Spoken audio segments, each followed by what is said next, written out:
Hi everybody, I'm Tim from troutandfeather.com, and in this episode of From Vise to Water, we're going to talk about rigging dropper flies.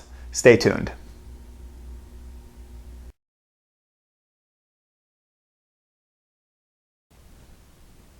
If we ever run into each other whenever we're fly fishing in Pennsylvania, more than likely I'm going to have on a tandem rig if I'm fishing nymphs and streamers. And in this video, I'd like to talk to you a little bit about my basic setup for a tandem rig. Well, this is part one of a two-part series, and in these two parts, we're going to be discussing dropper flies. They're both going to relate to a point fly, which I'll get into details about here in just a little bit. But I'd first like to just go over a few basics. For starters, whenever I mention tandem rig, what I mean is that we basically have multiple flies connected by leader or tippet material. Now, that's allowed in the state of Pennsylvania. In fact, I can fish up to 3 flies connected at one time. But before you go out fishing tandem rigs, make sure you know the regulations in your state or country. The other thing that I want to point out before we get into all the major information is the understanding that whenever I'm talking about tandem rigs today, we're going to be talking about subsurface patterns, nymphs, streamers, emergers, soft tackles. We're going to leave dry flies for another discussion. In fact, I previously made a video on fishing large dry flies, and I talked about the notion of a dry dropper. I'll put a link to that video on the screen right now, and I'll also include that link in the description of this video. That's a really great discussion, but I really want to concentrate on those subsurface patterns for this one. So let's get back to these tandem rigs. Well, in this part one, we're going to talk about the notion of a point fly and then patterns that go behind it. We're going to be calling those droppers. Now you can have droppers behind or above that point fly. So let's kind of talk about first what it means to be a point fly and then how to attach some of these droppers. Well, we have our basic streamer or basic nymph leader. Maybe it's an 8-foot down to about a 3x tippet. We attach our whatever general basic streamer or basic nymph to the end of that line, and that first fly that we tie on is what we're going to be referring to as a point fly. Right now I have a black crystal bugger, really great point fly.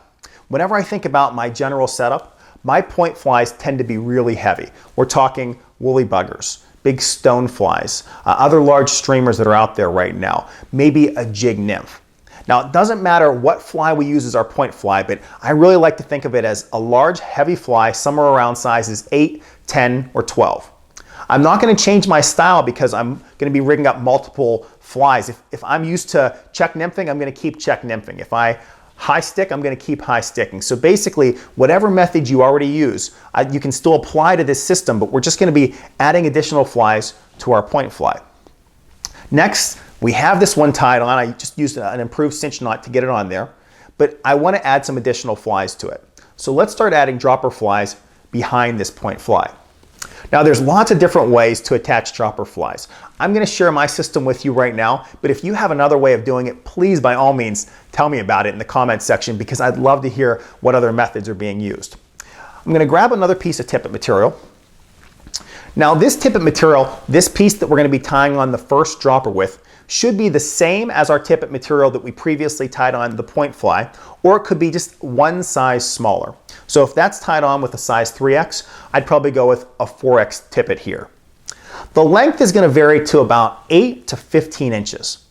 I don't want it any shorter than 8 inches because then I feel that that second fly, that dropper, is going to be a little too close to the point fly.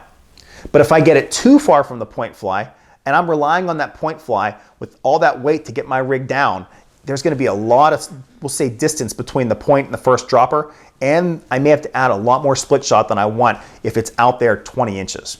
So again, let's think about 8 to 15 inches. I have a piece that's already pre-cut, and what I'm going to do with this piece is really simple. I'm going to tie an improved cinch loop. And how I do that is just pretend that my fingers are going to act like a hook eye. I'm going to wrap the line around them, and then I'm going to go 5 times in a circle.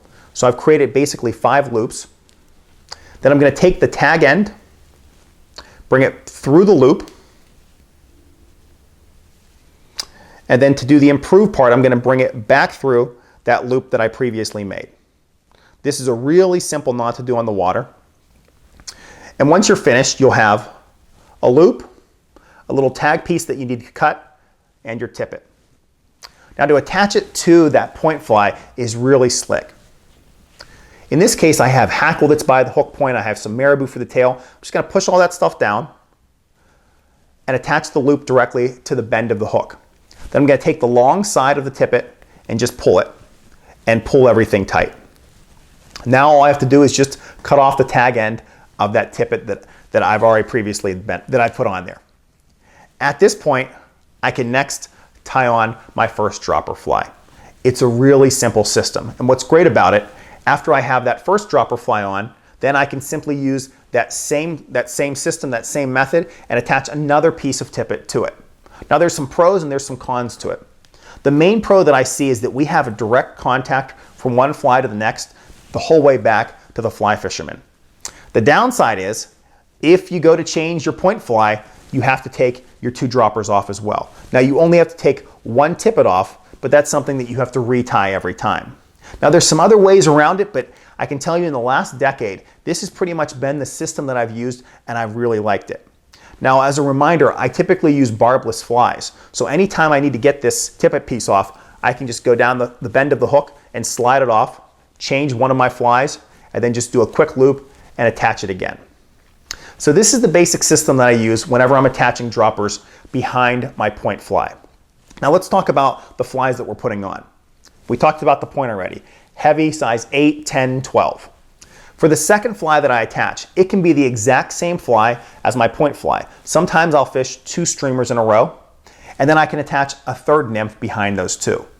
In most cases, however, I like to fish 3 different patterns until I start to figure out what the fish are feeding on.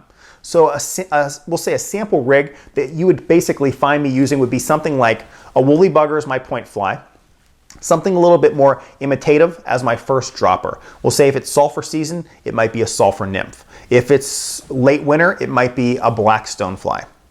And then for that third fly, my second dropper, I typically am going to be fishing a smaller pattern. We're talking a size 18, 20, 22, even down to a size 24. Some type of a micro nymph like a sluiceway special, a zebra midge, a WD-40.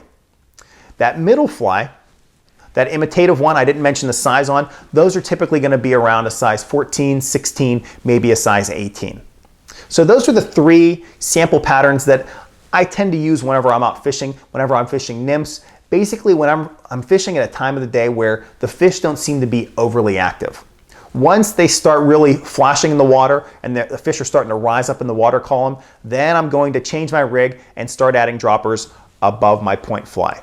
But I'm going to talk about that in part 2. Well, with all of that said, that is going to wrap up this part 1 in this From Vise to Water series on fishing a tandem rig, and we're talking about dropper flies behind the point fly. If you have any questions or comments regarding this system, please email me at tcammisa@gmail.com, or you can leave a comment in the comments section below. And I definitely am looking forward to hearing from a lot of you that fish tandem rigs, especially droppers behind a point fly, because I'd love to hear some of the other systems that you're currently using. If you'd like to watch more of my fly tying or fly fishing videos, you can view them on my website, which is troutandfeather.com. I also have a Facebook page and a new Instagram account. And if you like both of those or follow them, you'll receive some regular fly tying and fly fishing updates. Well, once again, thank you so much for watching this video. Again, part 1, and this is a series on fishing and basically rigging up some dropper flies.